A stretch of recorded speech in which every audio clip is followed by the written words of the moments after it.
Nearly 80% of Americans now view fast food, ready, as a luxury. Going to fast food restaurant is now a luxury. All of it's coming down. It's an affordability crisis. You're in deep doo-doo. Mortgage rates are doomed to stay above 7% for the foreseeable future. Federal Reserve unlikely to raise rates before September. Housing market analysts expect mortgage rates to remain above 7% for the most of 2024. Fannie Mae predicts the 30-year mortgage rate to reach 7.1 the upcoming quarter, significantly higher than the previous 6.4, while Freddie Mac's baseline scenario includes one rate cut towards the end of the year. Wow, Freddie Mac is now only thinking one, but maintains elevated mortgage rates throughout. Rising inflation caution Fed policies have led to revised forecasts for borrowing costs. Freddie Mac's chief economist, Doug Duncan, noted, we see rates remaining closer to 7% through the end of the year. The market has reacted to discouraging consumer price index reports, complicating the outlook for potential buyers and sellers. High mortgage rates have disincentivized homeowners from selling, as many are locked in rates below 4%. And this is connected to this morning, Cash Kari, my favorite guy with the Fed, actually, because I think he's pretty balanced, but he's been out there talking. He was on CNBC this morning. He's out of the Fed Bank in Minneapolis.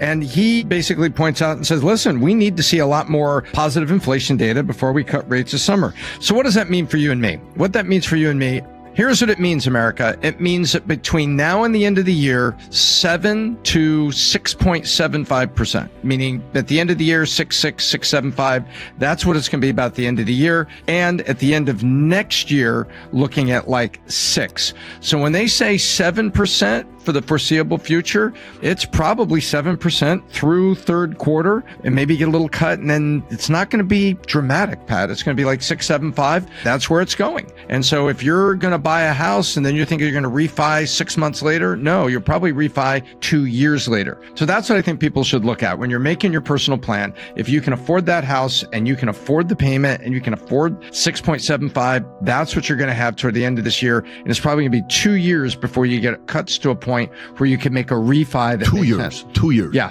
So you're taking 2026. Correct. Because the end of next year, they're only looking at 6% mortgages. And this is all the people that are out there. Say Trump gets elected. What do you think is the likelihood of him firing Powell and replacing him?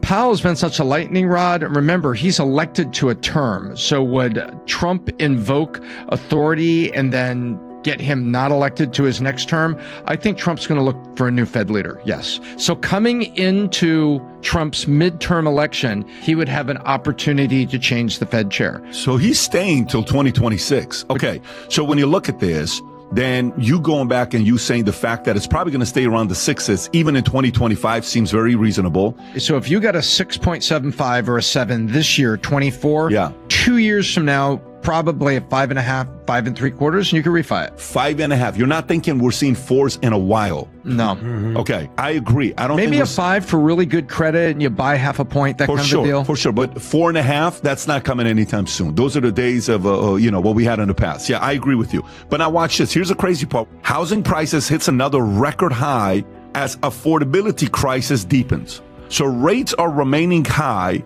they're not dropping. But affordability crisis deepens because prices are not going down. Housing prices hits a new record with the median U.S. households hits $387,600, a 4% increase from the previous year, according to Redfin, despite a slight dip in mortgage rate, 7.02. Monthly mortgage payment remains as high as $28.54. That's the average mortgage payment. Elevated mortgage rates and high home prices have been keeping some buyers on the sideline this spring. You think that they've been sitting on the sidelines? The affordability crisis is driven by years of underbuilding, a rise in mortgage rates, and expensive construction materials. This has created a golden handcuff effect where homeowners with low mortgage rates from the pandemic rate, reluctant to sell, further limiting supply. Move-up buyers feel stuck because they're ready for their next house, but it just doesn't make financial sense to sell with the current interest rates. He's right. Like with anything, it depends on who you are in the situation. Because the story here right below that, the baby boomers are approaching peak burden of the economy. So here's what I would tell you. If you're a young person looking to buy a house, it's not your turn, buddy. What's the reason? Supply and demand. The story right here basically said housing prices hit another record high as affordability crisis deepens. Listen, when you're going to buy something, you have to ask yourself, is it cheap or is it expensive?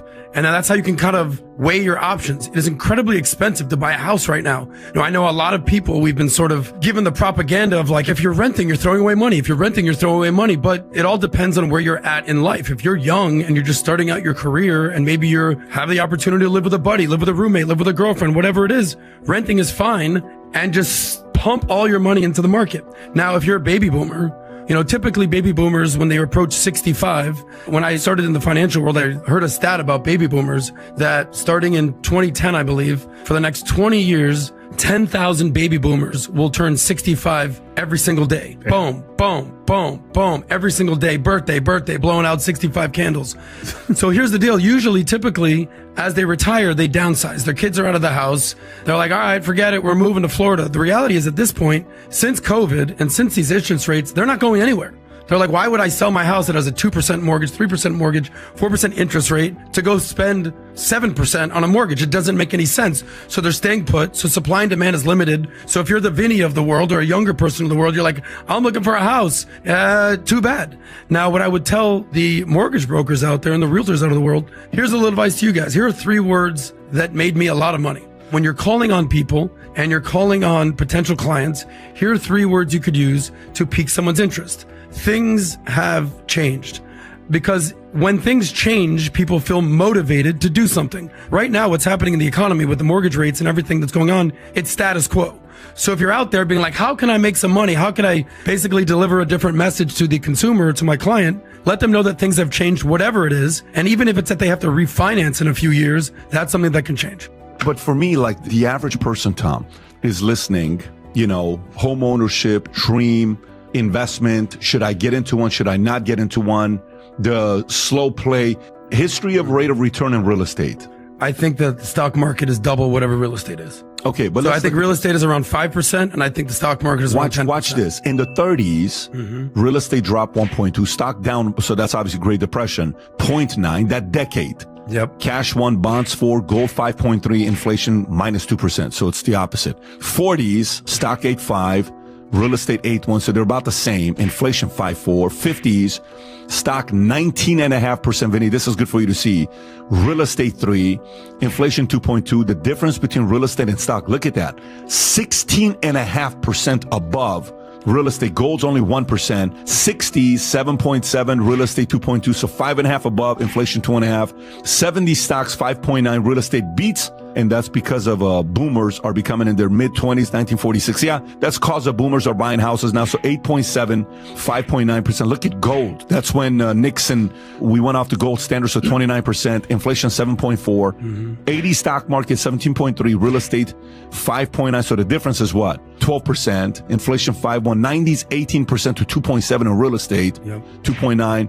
2000 stock drops. Okay, this is the 2008 debacle. So -1. Real estate 4%, and then inflation 2.6. 2010 13.4 to 3.8. 2020s 11.9 to 10.2, which is about the same. But if you look at this is what I want you to think about. Real estate's only had a -1% decade once. Okay. Stocks has had it twice, but look what it is. It's not anything crazy. It's 0.9 and it's 1%. So you're not losing money in the stock market over a decade. But look how many double-digit real estate has versus the stock market. Stock market has 1, 2, 3, 4, 5 double-digit. Real estate only has 1. So why am I showing you this? Reason why I'm showing you this, Tom, right before we got started with the podcast, you said with the reports being said that the S&P is about to get to what?